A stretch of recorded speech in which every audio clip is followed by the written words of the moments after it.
to the Dave Mierswa Show, the cutting-edge talk show about legal, political, and current issues. Practicing in both Wisconsin and Illinois, David Mierswa is the leading trial attorney, bringing nearly 2 decades of business law, family law, personal injury, and estate planning experience to you. The Dave Mierswa Show, about the people, for the people, and bringing justice to the people. The Dave Mierswa Show, its guests, agents, and WRLR are not rendering any legal advice. All listeners are encouraged to seek legal advice from properly licensed and qualified professionals.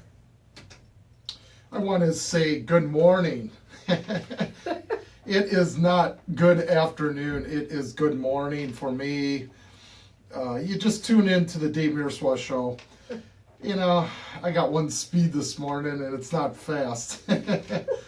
Welcome to my show. I'm attorney Dave Mierswa. I've been an attorney for almost 20 years. This is a show about the people, for the people, and bringing justice to the people. I love that. When I first started this radio show, I could barely say that. Now it's a mantra. Second nature. So for, what is it, the third week in a row? 3 weeks. 3 weeks. Yes. I have a really special, highly intelligent, highly controversial person with me here in the studio. You want to introduce yourself?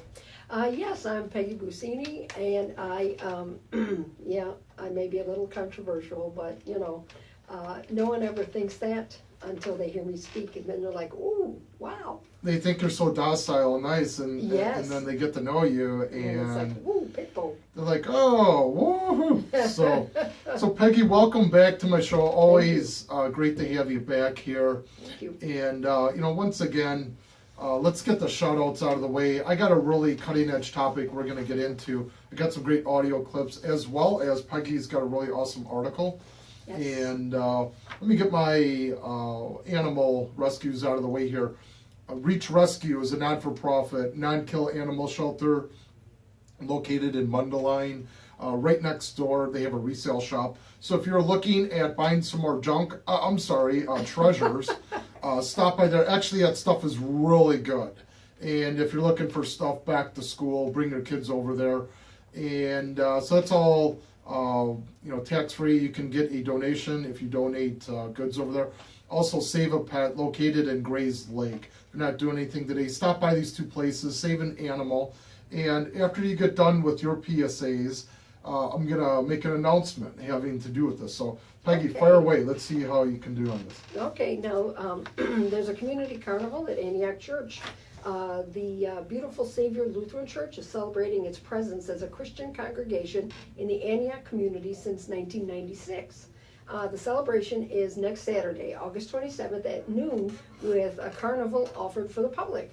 The event will feature food, entertainment, games, and amusements. That address is 1501 Deep Lake Road, Antioch.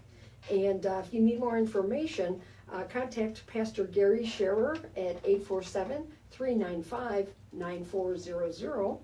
And yes, that's next Saturday, August 27th at 1501 Deep Lake Road. Our other shout out is for one of my favorites, Warren Newport Public Library District.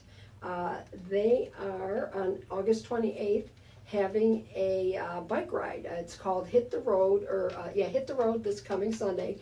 Bikers for Books, the Dick Welton Memorial Ride fundraiser. It's at 10 a.m. till noon, starting from Fat Man's Pizza Pub and Sports Grill at 36309 North Skokie Highway in Gurnee. The registration is required, and it will begin at 9:30 a.m. at Fat Man's. So it says 10 o'clock it starts, but 9:30 you should be there just to register if you need to. Things start at 10 a.m. and they run till noon. And a party after the ride is at Fat Man's from 1 o'clock to 3 o'clock next Sunday, the 28th. Let's see, music by the School of Rock in Highwood is going to be offered, and then there's raffles and prizes. So if you need information or registration, the number is 847-244-5150. So again, that's Bikers for Books, the Dick Welton Memorial Ride fundraiser at the Warren Newport Public Library District, or sponsored by them. And then it's at Fat Man's in Gurnee. So give them a call. And one thing I suggest that before you go on this, what is it, a 500-mile bike ride? 472. I would have like 3 extra large pizzas, Yes. to really get your energy flowing. Extra cheese and of course extra bacon. Yeah. That helps the arteries pump the blood through yeah. your system to really. Faster. Yes. And they didn't say this, but they have ambulances along the way too. So, yes. so if you have all this pizza, they can transport you right to one of the great Condell hospitals.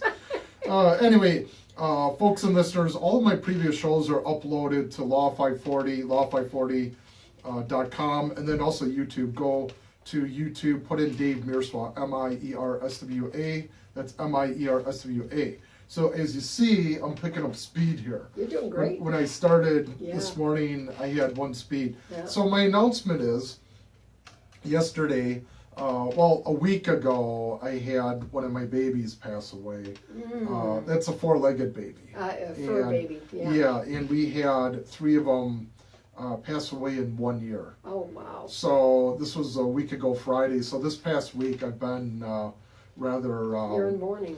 Yeah. Yeah. And my wife got me out and about yesterday, and we went out this past week, and went out and I got another baby. Oh, did you? Yeah. Congratulations. And, her original name was Janet. That's an old girlfriend. Yeah, and Janet. I think I had like 5 ex-girlfriends named Janet. No, just kidding, honey. So we're kind of going out and about, and we went to some other rescue places at like a Pet Mart, and one that we went back to the shelter because I guess he was getting a little buggy-eyed being in the cage there, so which I can't blame the little guy. So then we looked around, and there's another guy there that was on his 4th week, so a big shout out to Matt over at PetSmart for the adoption. And so we got a little cat, and the original name Janice or Janet, one of the two. And so we got her home last night. She's this delicate little thing, 6 years old. And that's another thing too. I take older animals because the little ones, the little kittens, they get adopted within days, hours, days, weeks, right? And so this cat's been at the shelter for a while. And I got her out of the cage, and she just melted in my arms. Oh, man. And You're this cooked. this big tough attorney, 20 years. It's the only thing that sways me emotional. Yeah. I'm serious, and my wife's like, watch them melt. So they're outside talking. I'm like, So we brought her home last night, and we got her separated in another room, and I slept on this really crappy bed. So my back is like gonna need, I don't know, surgery. And I don't do this for anyone except, again, the 4-legged babies. Yeah. Right. And so we made it through the first night, and she slept with me for a little bit, then underneath the bed. And we got up this morning, and I got her out, and she was very sweet. And then she ate 2.5 plates of wet food. Wow. So, yep. And then I was working on my radio show, and she just played next to me. Oh. And then she found one of the cords. Oh. So I used to have a cat that bite through my audio cords and all my other cords, and I would have to spend like $2,000 a year on audio cords because they love the chew on them. But anyway, I wanted to also say we were sitting there, and she's this sweet little thing, and Ice Age, the show, and that whatever, if that's a squirrel or whatever that thing is that goes after the acorn, Sprat, is that the name? I believe so. Yeah, so we renamed her Sprat. Oh, Sprat cute. the cat. I can't take credit for that. My wife thought of that. Well, and I knew you were she married wanted to a to name the smart cat Klinger. For being a clean Klinger to cat, you. and all I can think about is MASH. Yeah. And transvestite Klinger. I'm like, my cat's not going to be named after Klinger from MASH, And but my wife meant more just clinging. So last night she's like, Sprat's that little And that little busybody. Yeah, Yes. so and that's my So, and that's Brad. yes. So anyway, cute. so yeah, so we Okay. saved another animal, and that's what it's all about, folks. So I do walk the walk and talk the talk when it comes to animals. So let's get into the topic today. Yeah. Last week we announced we're going to have an in-your-face topic of Milwaukee riots, Yeah. and it's a real amazing process. I grew up in Wisconsin. That is amazing. Yeah. Do you see a lot of similarities? I see a People lot from of cheese up Wisconsin. there, yeah. Oh, thank you. It's amazing where I grew up in a small town north of Milwaukee. I lived in Milwaukee for probably 5 to 6 years, Wow. and that was during law school. And then I followed a woman down here, my wife. Yeah. And I remember too, Peggy, we had this really crappy apartment over in Evanston. Oh, well, But when you're a part of the student, game. You don't care. You don't care. well, You're just staying there for a few minutes while you're studying and getting your career going and stuff. yeah, So, and I'd still live there today, and I'd be a billionaire. But Sure, but I guess we need a little more comfort. But today's topic is the Milwaukee riots, fact from fiction. Yeah. So I like that title, Milwaukee riots, fact from fiction. So let me get into the first audio clip, and this is an audio clip by, of course, Fox News. Oh, Right? yeah. Can you imagine me playing an audio clip from Fox News? All right, let me get this queued up here.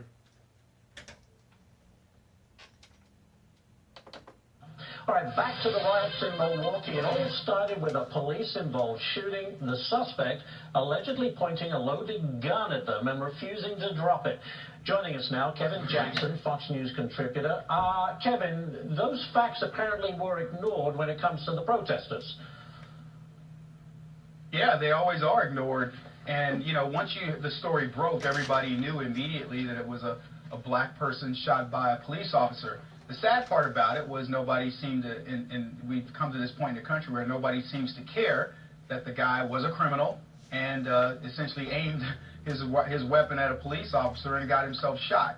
That's no longer the narrative.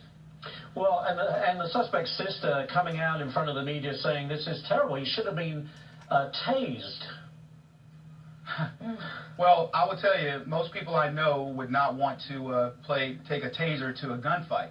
But here again, the narrative is that we shouldn't be addressing criminality in the black community. We should be looking at ways to appease the criminals.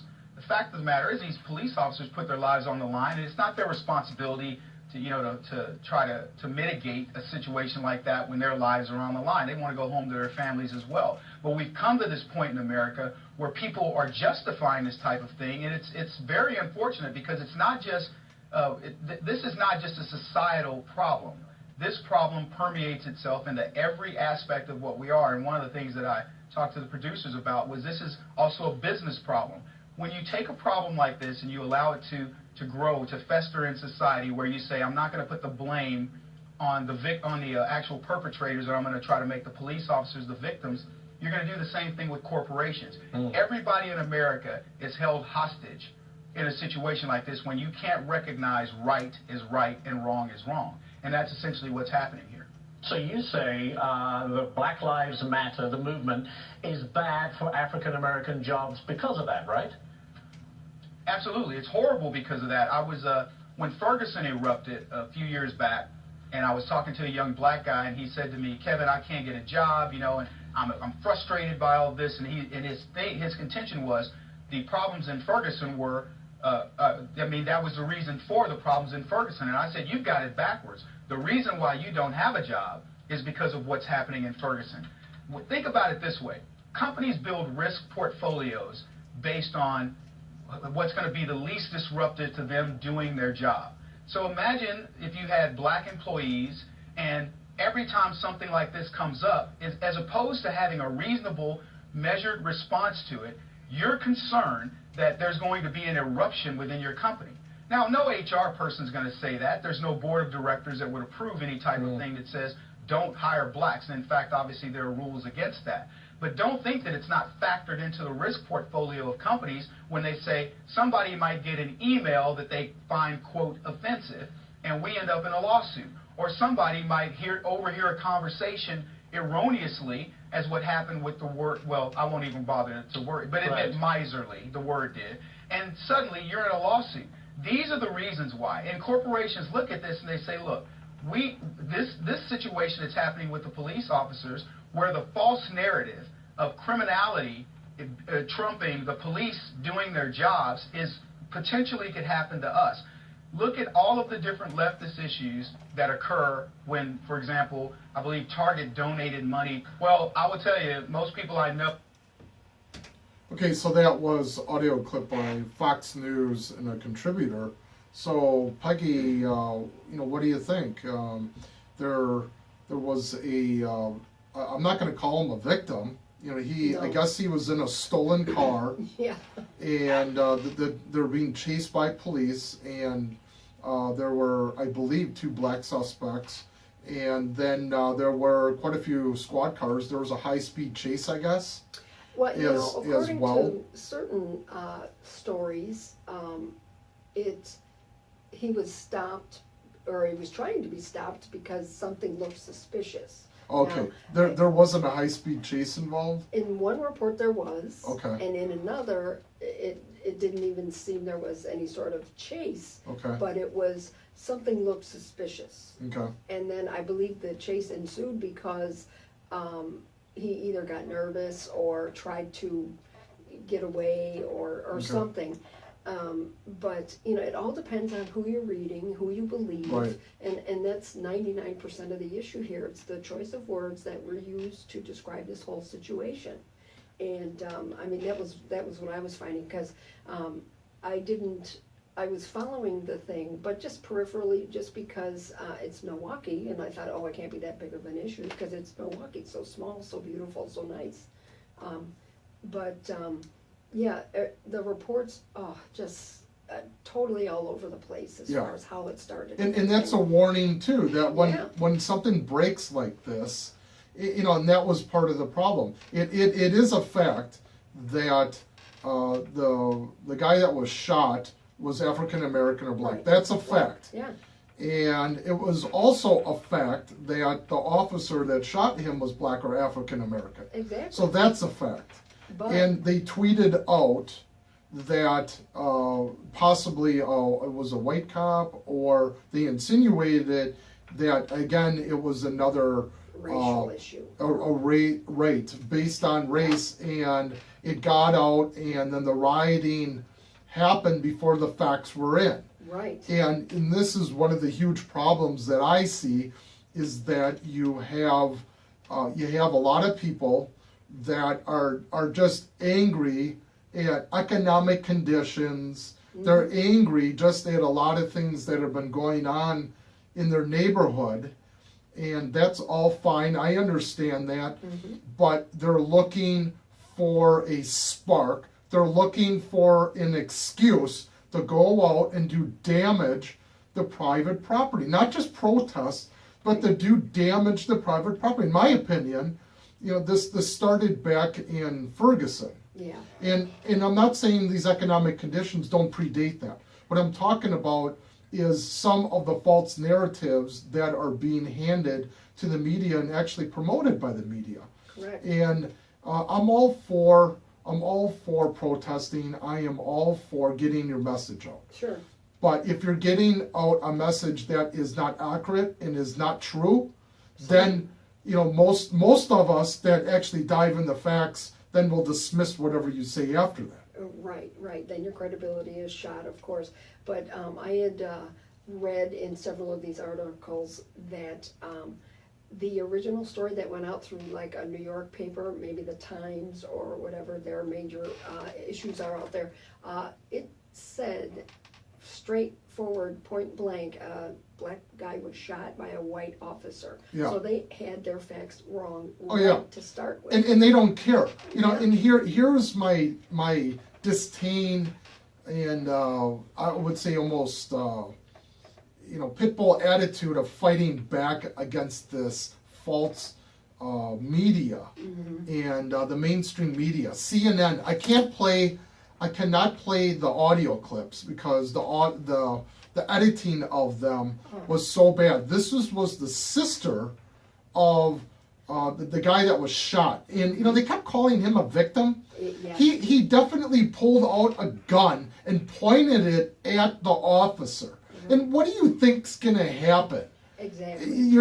And then they got this false narrative where they should use less than lethal force when someone is pointing a gun with intent to use it to take out an officer. That's wishful thinking. It is. Completely wishful. And that's part of this false narrative that's going around that police officers don't have a right to use deadly force when it's being employed against them. It's their lives. It's their job. Yeah, and in my legal opinion, from what I've seen and read on this, that he had the gun in hand, and the officer's video from his camera showed that. Here is the brother, the guy that was shot by the police officer. His name is Seville Smith. Yeah. And he was like 23 years old. Here's the brother of Seville Smith. Let's hear what he has to say. Department of Justice, where is the justice? God gave us the right to carry these. This means I don't have any felonies. This means I went the right way. This means I did what y'all did. To do the same thing that y'all do every day. And carry this. This is what y'all do every day. And carry this. And this is what y'all can do to us. When y'all give us the right to do this. Man, come on, man. Y'all setting us up, man. Y'all ain't right, man. Y'all think we ain't got to know y'all setting us up, man. Y'all setting us up, man. Y'all gave us the right to carry a gun like y'all, and y'all gonna treat us the same way as y'all do when y'all carry guns. We the criminals with the guns now. Now we all the criminals with the guns. And we got the same right y'all do, the right to bear arms. What does our constitutional rights say? We don't have any constitutional rights now whatsoever because the gun in our skin.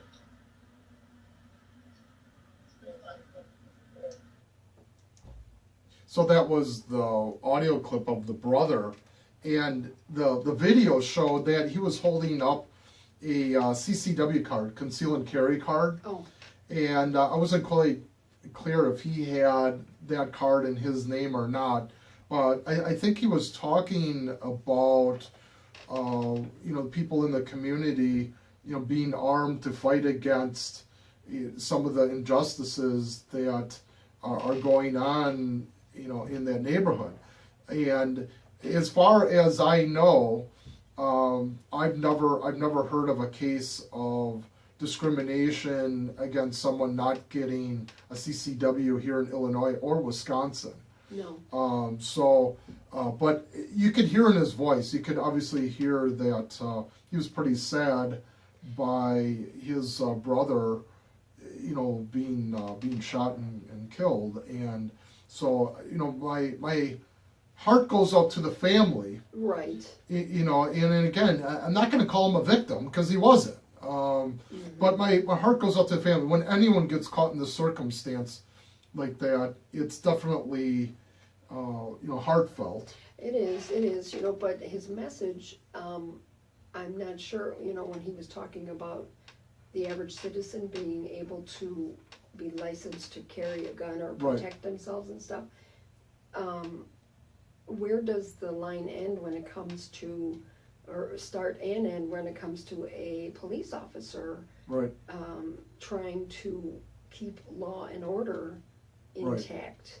You know? So yes, we're able to carry the guns to protect ourselves against wrongdoing. Right.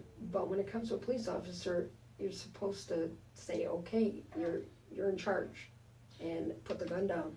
Yeah, and here's the thing that they forget. The 23-year-old pointed a gun in the vicinity or at the police. Right. And this is the fact from fiction. And again, what do you think's going to happen when you are pointing a gun, threatening the lives of other people, not just the police, but what do you think's going to happen? They're going to employ deadly force in this narrative of you should use a taser, you should try to tackle him, you should try to talk his way down. No, you give up your right to live at that point, or the decision isn't yours anymore. It's taken by other people. Just like, I got CCW, and someone points a gun at me, for no reason. What do you think I'm gonna do? Exactly. Stand there and have a debate? Yeah. Try to, mace them?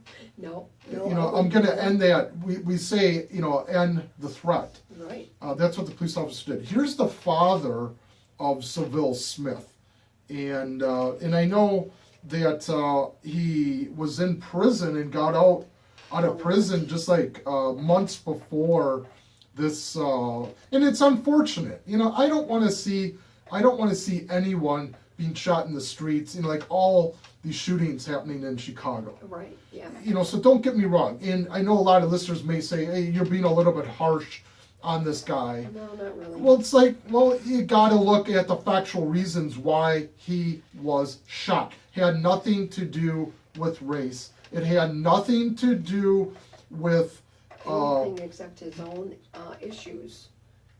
Things that you don't do. You're not. The law says don't do that, and you didn't listen. You didn't pay attention. Well, you pointed a gun at an officer. Yeah. And this is regardless of any of his background, any previous charges. It's just in that moment. Mm-hmm. And so let me play the clip from the father, see what he has to say.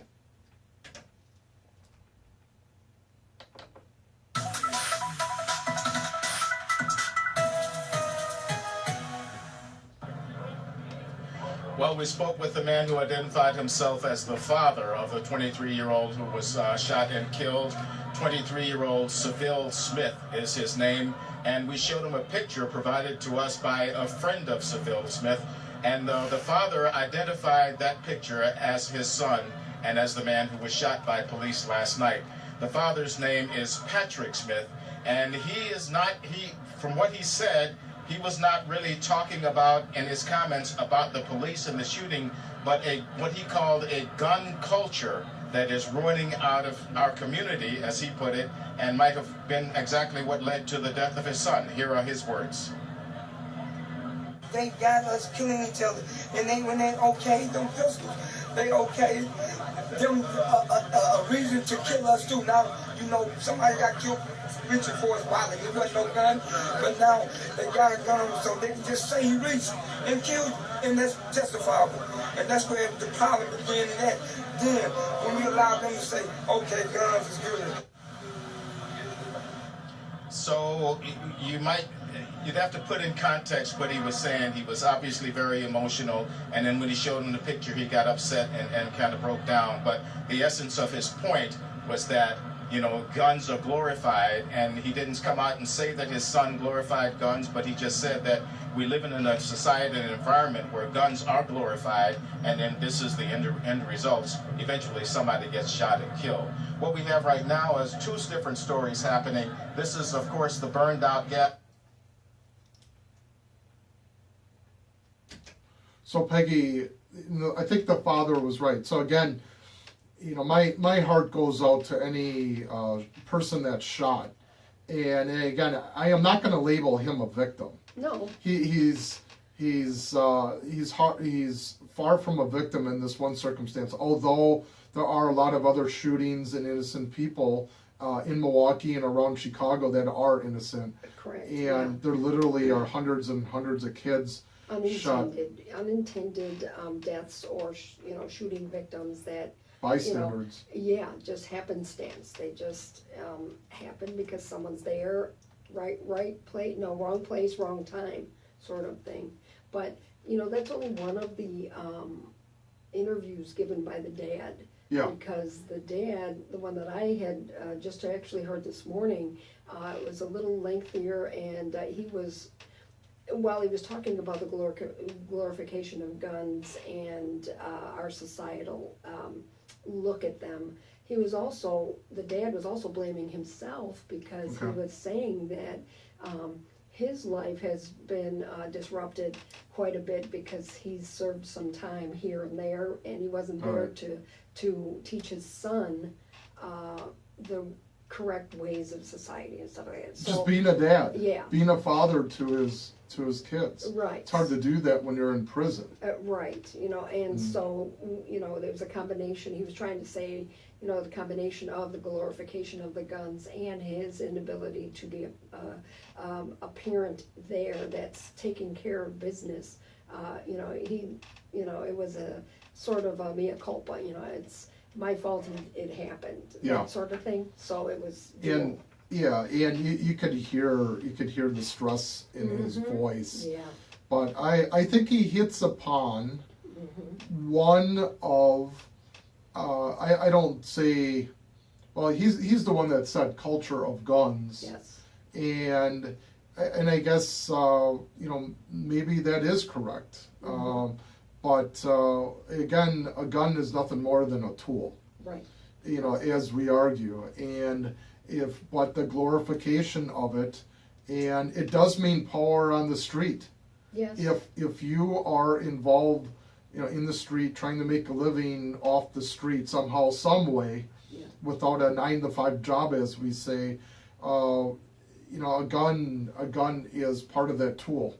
True. And I can imagine, you know, there is a huge. There, I had to go off air so I can clear my throat. There is a huge gang problem. Yes. Throughout the United States, and obviously, you know, guns is a huge part of it. But we got to go to break here for a minute. My next audio clips are, I'm going to play the niece of MLK to see what she has to say about the Milwaukee riots. Her name is Alverdi King. I'll play that. There's another audio clip I'm going to play that talks about the other side of Sherman Park and the residences there. And then you also have an article that we're going to talk about in a second. So let me get on with break here, and then we'll be back just a couple seconds. Legal advice. All listeners are encouraged to seek legal advice from properly licensed and qualified professionals. Welcome back to the Dave Mierswa Show. I'm your host, Attorney Dave Mierswa. So we got another hard, fast-hitting topic, cutting-edge topic here, Milwaukee riots, fact from fiction. And I have, I would say, almost co-host. Yeah. I think you got to show up, you know, for week, some and then weeks a and co-host. weeks and weeks, and then we'll That's leave you okay. a co-host. Yeah. So welcome back, Peggy. Tell the Peggy listeners who you are. Oh, I'm Peggy Busceni, and I am, I don't know, I'm just your Well, you're here. I want to be your co-host, and, you know, I'm here to debate all these topics, and I don't even want to say debate, but just bring out some things, you know, to talk about, like this thing going on in Milwaukee, and, you know, just to offer up some opinions. Well, it's great to have you back, and Thank you know, you. as I stated on the first show, it's always great to have a woman's perspective. And us guys are blind. I'm just one of the few that admit it. Well, yeah, that's and true. have the chutzpah. Yeah, there you I go. love that word, Uh-huh. the chutzpah, to admit it. Well, you know, and it is kind of different for me too to have a base opinion, a base BASS, the tone of your voice, because most of my groups that I am with, like my book club and all of that stuff, mostly female. So, Oh. you know, we got a bunch of women, bright, brilliant women, but it's nice to hear a man's perspective on a lot of these things too. Sure. So, you know, it's... Whether you like it or not. Right, right. Well, and, you know, generally, you guys, you're right as well. You just look at things differently. A than different we do. perspective. Right, that's all. Yeah, and we're similar in some fashions, but biologically, chemistry and the woman's brain, the man's brain is very different. Very. Although you know, the left media wants everything to be the same, and Right. a whole different topic, Let's get back on point Right, here. right, yes. Let me play. We got about 20 some odd minutes, so let me get in Alveda King. She's the niece of MLK. Let's hear what she has to say about the Milwaukee riots. Fox News alert for you. The sun has risen this morning to reveal a devastating picture in the city of Milwaukee, Wisconsin, after a night of mayhem and chaos and destruction. This was the scene last night when violent protesters and looters set that BP gas station on fire, along with several other local businesses. Some of them shouted "Black Power" as they did.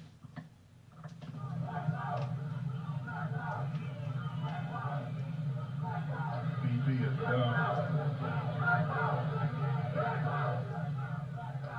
Well, this after police killed a suspect running away from a traffic stop while carrying a stolen weapon. We're going to bring in Dr. Alveda King, the niece of Dr. Martin Luther King Jr. She's also a Fox News contributor to weigh in on this. Good morning. Thank you for the opportunity. You know, that reminds me of the 1960s. It's a nightmare, but I still have a dream. It's the same dream of my uncle Martin Luther King and my daddy, A.D. King, his brother. In the 1960s, they chanted Black Power and tried to tear up America into the city. And when my uncle was shot, and then the city tried to go crazy. But what we ended up with was remembering peace, sanity, to panic and go into fear and give this nation to fear. I'm asking people to step back, take a deep breath, and pray first, and then act. I'm asking all the leaders to not panic, the governors, all the leaders of this great country. And in Milwaukee, I hope you're talking to Sheriff Fox. So, Mrs. King, as you just said, in April of 1968, your uncle was murdered, and a good portion of America's cities went up in flames and remained ghost towns for 40 years. What should our political leaders today say out loud in order to prevent that from happening again? I'm going to give you the words of my father, Reverend A.D. King, who was killed the next year after his brother. But he said, do not panic, do not fight. If you must turn on someone, turn on me, but rather turn to God and pray. You know, this is still a great nation. It needs to be a lot better. We do not need to give America up for another 40-something years. We need to stop killing people in the womb. We need to stop killing people because of skin color. I have friends in the law enforcement of every ethnic group. They have families. So we must stop. We must have reason and sanity. I have called on the leaders of America not to respond to fear, but with sanity, prayer, and power, calm the people down. And, you know, we need law enforcement. A lawless nation, we don't need martial law. You can't send the United States government in with guns and scare everybody and lock us up in our houses. We need to pray first, and then we need to come up with solutions. I pray for the families in Milwaukee. I ask people to calm down. Black lives absolutely matter. John 3:16 says the world matters. God loves everybody, regardless of ethnicity. So we've got to stop this. If I sound like I'm a little agitated, I am. But I believe in the midst of this agitation, we can pray and we can find solutions. I really do. Amen. Well said, Dr. Alveda King. We appreciate you joining us this morning with your thoughts on what's happening in Milwaukee overnight. Thanks. Thanks for the opportunity. Okay, so that was the audio clip of MLK, and that was Alveda King. And her message, you could hear she was kind of distraught in her voice, that this was bringing images back in the 60s when there was a lot of burning and riots going on, and you know, and then the shooting of her uncle, which you know, I wasn't born until 67, so I didn't live through that time, but you know, her message was one of peace, and think before you go out and do something. So I thought that was completely appropriate. Very calming. Yeah. Very, yeah. Level, very centered. And I also thought that her speaking, you have to go beyond all race barriers and get to know all different cultures and so forth. And so let's talk about your article here for a couple minutes here, and then I want to get in. There's an audio clip I have here about other people living around Sherman Park. So this is the other side of all this rioting and all that. So I want to make sure we get that in, Sure, to be fair, sure. and, to be fair and balanced here. And then I got, of course, famous David Clark, the Sheriff David Clark. So Oh, that's yes, something from yes. So what's this article? This article I saw this morning in the Daily Herald newspaper is written by a woman from Elkhorn, Wisconsin, Georgianne Geyer. And she was saying that some of the wording that's used in the reports inflamed people to some point, and that we should be careful of how we describe these situations. But she was also saying that it was a very touching Sunday morning after this happened, because hundreds of Milwaukeeans came out with plastic bags and tools readily in hand, and started cleaning up their city. And cleaning up the city that was damaged by fires, lit by hundreds, that should no longer, and they shouldn't have such free reign in this country because they did that.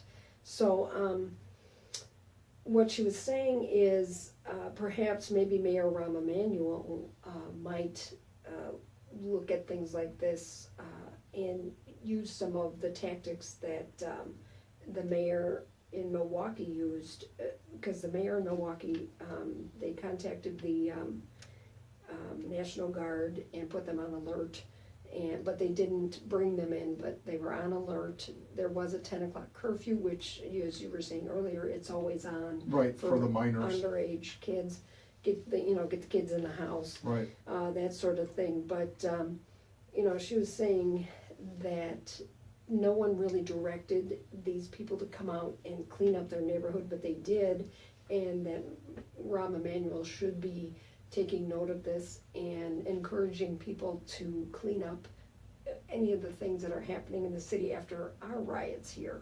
Yeah. So, a very forthcoming article about just, we don't want the riots to happen, but if they Right. do, come out and clean up. And she was notating people who were coming out and cleaning things up, leaders that have done it, like FDR. He fought the Depression with work at the national parks for the unemployed, and the National Guard was sent to integrate the schools. And she's saying there are things to do, and maybe we ought to do them. Right. And here's a warning message. Don't undo what has been done. Mm-hmm. There has been a lot of progress in smoothing over race relations between all cultures in the last 50 years. And I think this is my message. Don't undo what has been done. Only further the goodness in all of us. And these riots and destroying private property, of who mostly have to be black owners, Right. Who are you hurting? True. And then also CNN, the sister, they edited, you can go to YouTube, Yeah. I'll spend 1 minute on this. CNN actually edited out some very controversial things that the sister of Seville Smith said. Yes. And she said, I'll paraphrase, she's pretty distraught, and then she said, bring this, blank stuff out to the white suburbs. And, again, she doesn't speak for everyone, in that neighborhood, but, as you just heard from the article, all these great people came out and cleaned up the neighborhood. Let me play the next audio clip here. This is audio clip from Sherman Park, from TMJ News, which is a local radio station in Milwaukee. Many residents in Sherman Park tonight upset at what they see as a negative light being cast on their proud, diverse neighborhood. Our Jonah Kaplan took an in-depth look at the community and shows you a picture beyond the violence in Sherman Park. If these pictures are worth 1,000 words, then these pictures should be worth 35,000. One for every Sherman Park resident who says this past weekend was the exception, not the rule. Cooperation, home ownership, pride in home ownership. The Sherman Park neighborhood sits towards the city's northwest side, from North Avenue up to Capitol Drive, 30th Street to 60th. The average home value, $78,600. And look at what that can buy. If you look around, if you go through the area, you see some homes with a lot of Landstone homes with cobble roofs, and you just don't see that in the new construction these days. Bricks and mortar, though, not nearly as colorful as the personalities and families that move into the homes in Sherman Park. Look at the entrance here. 2 sculptures, both hearts, colorful, showing the vibrancy and diversity of this very unique neighborhood. City records show the population is 80% black, 12% white, and 7% Hispanic or other. There are more than 60 religious organizations, including a 90-year-old Orthodox synagogue. It's obviously important to us as a religious community of faith, to be accepted and to be accepting. Even for secular families, diversity has kept them here. Carla Arnold's family has lived in the same house since 1937. We're all different, we're all unique. That's what I love, absolutely love about Sherman Park, and why I'm not going to give up and I'm not going to move. Jonah Kaplan, today's TMJ4. Beautiful area. Go to TMJ4.com for all of our coverage. So I thought that was a great message from Sherman Park and the real people. You know, these people are out destroying property. They are not the real residences around Sherman Park. I firmly believe that. I lived in Milwaukee for many, many years. I've driven down Capitol Avenue, I don't know how many times. I've gotten food there. Sure. And so, you know, hats off to all the people coming out and taking stake in their community and cleaning all that up. And really, I got one last audio clip here. This will be the antithesis of part of that. But I think in this next audio clip, Sheriff David Clark. Yes. And he is in your face sheriff of Milwaukee County. A lot of people don't like him. Sure. But I love his message. He's very clear. Yes. When he talks. There's no doubt about that. Let me play a couple minutes of that, we'll comment, and then we're out of here again. Holy smokes. Yep, this show flies. Yep. After the police shooting of a black man, a second night of tense riots breaking out in Milwaukee last night, as you can see from that video. Milwaukee County Sheriff David Clark is with us. And Sheriff, I know this has been a very tough 2 or 3 days. We appreciate you taking the time to talk to us.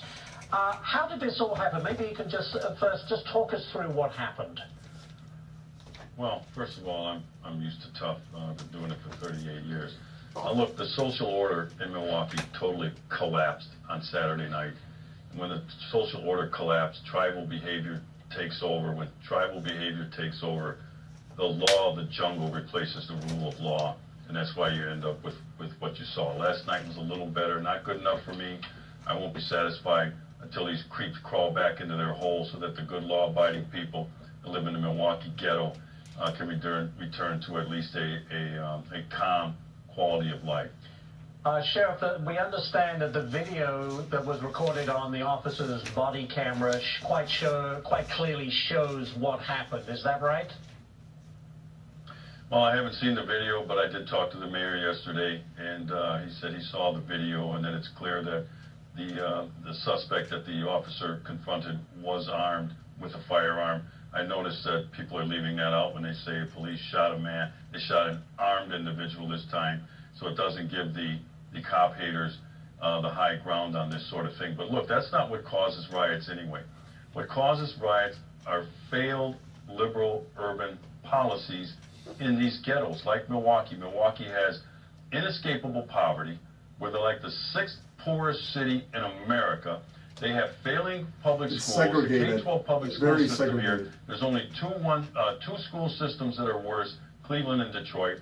You have massive black unemployment. I think the black unemployment rate in Milwaukee is 32%. You have dysfunctional families. You have father-absent homes. You have questionable lifestyle choices.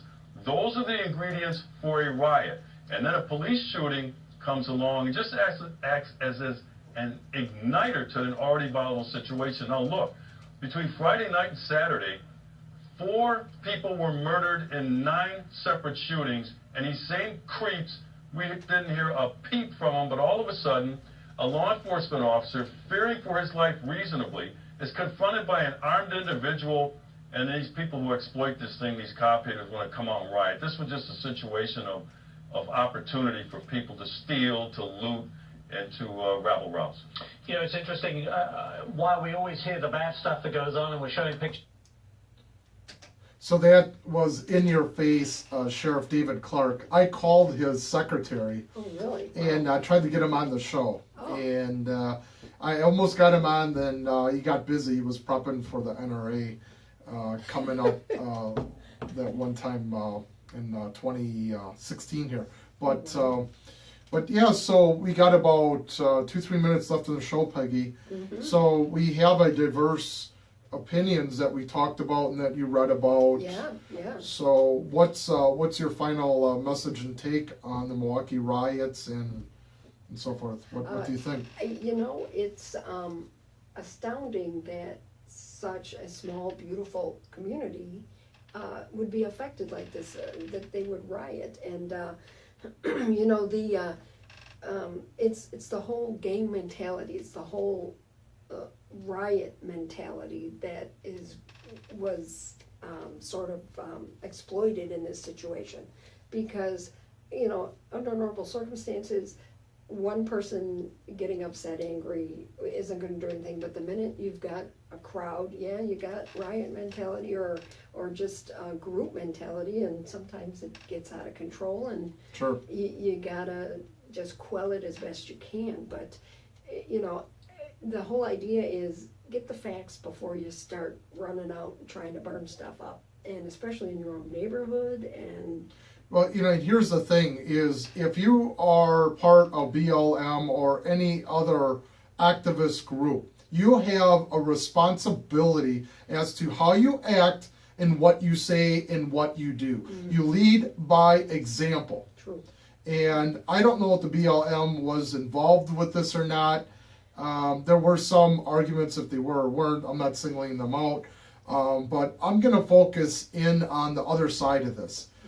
That the good news coming out of this is that the people of Sherman Park came together, and they gave a much better narrative that all lives matter, all people matter, all religion matters, and they came together. So as a community, and you can live in a community like that and be diverse. So I thought that was great. I also thought that Alveda King's message too. Yes. That unity and with peace, and if you are going to basically go out and protest, that there are better ways to do it. Yes. And then we heard 80% of the people living around Sherman Park are black. Yep. So just think, all the rioters there, the people that you hurt are the black some black homeowners and the businesses there. Mm-hmm. And but I thought it was great that they did come out, they did get most of it cleaned up, and then they showed the rest of the world that these few people going around destroying property, that isn't the final message. So the final message is peace and community involvement. And resilience. Tolerance. Yes. So, yes. All right, that is the end of another Dave Mierswa show, along with Peggy Busceni. Thank you for coming on. Oh, thanks for letting me come back. Hey, I haven't locked the door yet. Hey, I get it. I know. I'll come back at any time. Excellent. Next week. Yeah, and then next week's subject to be determined. Let's see what happens this week. Sometimes I wait till the last minute. You never know what Trump's going to say, or maybe Hillary will come out of her multi-million-dollar mansion and actually come and say something to the media. Hey, I don't know. She hasn't been out much lately. No. So, all right, folks, you have a great Sunday. We'll be back next Sunday, 12 noon, myself and Peggy Busceni. Thanks, Dave. Take care. Bye. Bye.